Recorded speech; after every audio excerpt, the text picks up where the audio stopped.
$200,000, $205,000, $210,000, $220,000.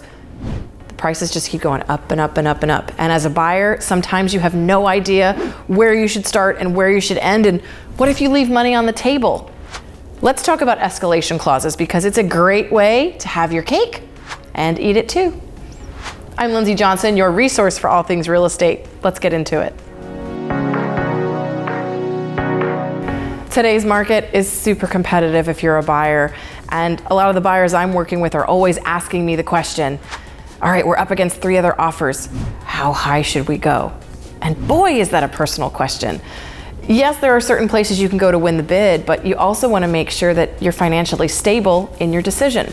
So I love escalation clauses. In fact, I have used them more this year than in any other year in my career. And here's how escalations work. When you submit your offer, you're going to start with a price.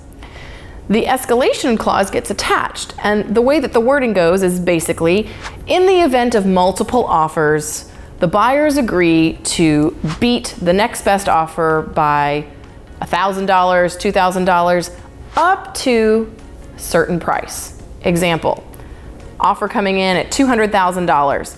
The buyers agree, in the event of multiple offers, to beat the next best offer by $1,000 up to $210,000.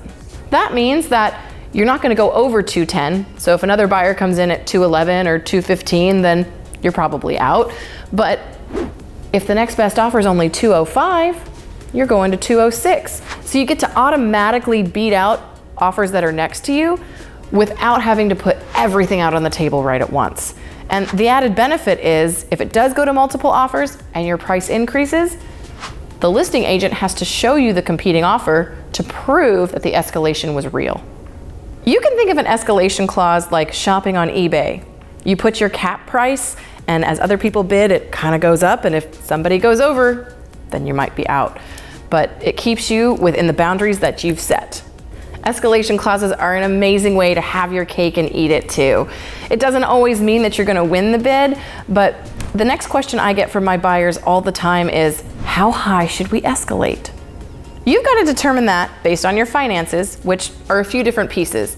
If you're using a lender and you're seeking a loan, you're going to have to talk about appraisals, and you're going to have to talk about how much money you have lying around in case there's a gap.